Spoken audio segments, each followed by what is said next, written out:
में आपका स्वागत है। आइए जानते हैं ध्वनि प्रदूषण क्या है, इसके स्रोत और नियंत्रण के उपायों का वर्णन करें। ध्वनि प्रदूषण का अर्थ क्या है? सामान्य तौर पर ध्वनि प्रदूषण का अर्थ क्या होना चाहिए? कर्णप्रिय ध्वनि को मधुर ध्वनि कहते हैं और कर्ण अप्रिय ध्वनि को शोर कहा जाता है। जैसा कि सभी जानते हैं कि अगर आपको वह ध्वनि की मिठास से कटुता का अनुभव कराए तो आप समझते हैं कि वह ध्वनि प्रदूषण है, और अगर कोई भी ध्वनि आपको कर्णप्रिय लगे तो वह मधुरता का वर्णन करे तो वह प्रिय ध्वनि है।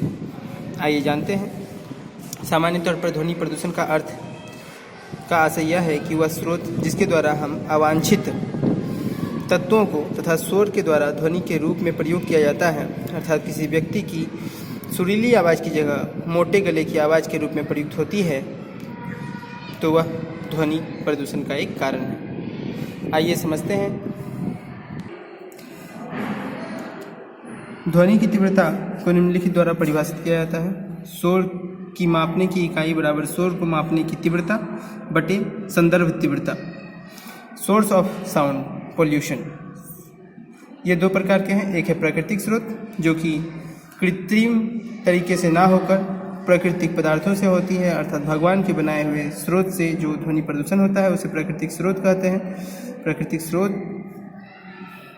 और नंबर 2 है कृत्रिम स्रोत, जो कि मनुष्य के द्वारा बनाए गए वस्तुओं या सेवाओं के द्वारा जो शोर उत्पन्न होता है वह है कृत्रिम स्रोत। प्राकृतिक स्रोत में आते हैं, यह स्रोत है, इस स्रोत के अंतर्गत बादलों की गड़गड़ाहट है, बिजली की कड़क है, तूफानी हवाओं का शोर है, ऊंचे पहाड़ों से गिरता पानी है, भूकंप है, ज्वालामुखी के फूटने से जो उत्पन्न आवाज़ है वह सब इसमें आती है, और वन्य जीवों की आवाज़ है। जो प्राकृतिक स्रोत से उत्पन्न शोर क्षणिक या यदाकदा होने वाला होता है, अतः इसका प्रभाव भी अधिकांश क्षणिक ही होता है। आइए जानते हैं कृत्रिम स्रोत को। यह दो प्रकार का होता है, एक औद्योगिकरण और एक शहरीकरण के साथ हमारे जीवन में कृत्रिमता की शोर देखने को मिलती है, जिसके अंतर्गत यह निम्नलिखित ध्वनियाँ इस प्रकार से है।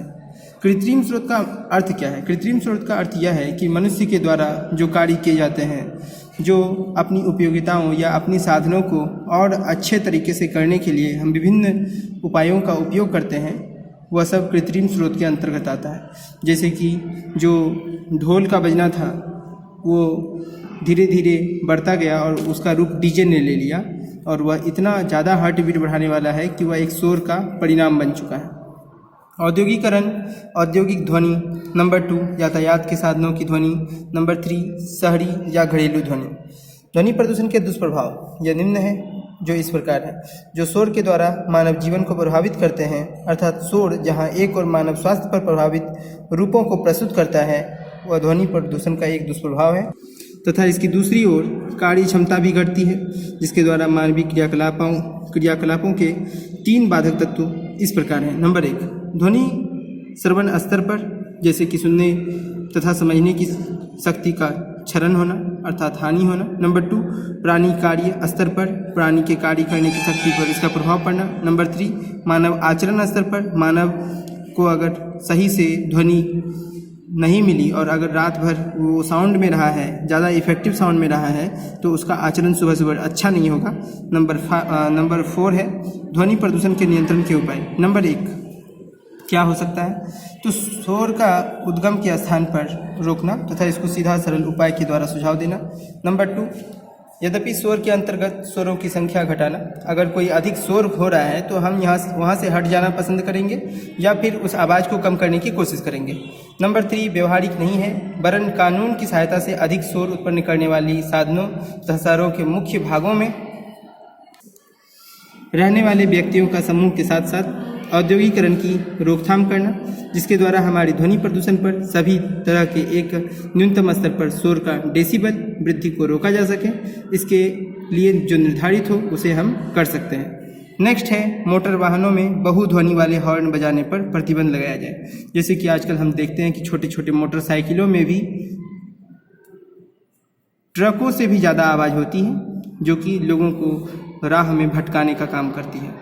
नंबर 3 है कल कारखानों को शहर से दूर और और अधिक दूर पर स्थापित करें ताकि उसकी जो धूल मिट्टी और वहाँ से जो अवांछनीय आवाज़ आ रही है उससे बचा जा सके।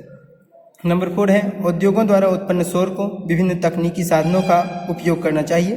कारखानों में शोर शोषक दीवार पर चारों ओर मफलर या फिर पट्टी या फिर चटाई का उपयोग करके उस पर कवच लगाकर 90 डेसिबल तक शोर को कम किया जा सकता है।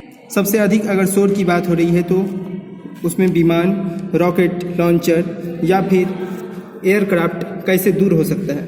यह सबसे अधिक ध्वनि प्रदूषण करने वाला यंत्र है जो कि विमानों पर विशेष ढाल पर उतारना या चढ़ाया जाना जिससे कम शोर हो सके ऐसा कोई उपाय करना चाहिए।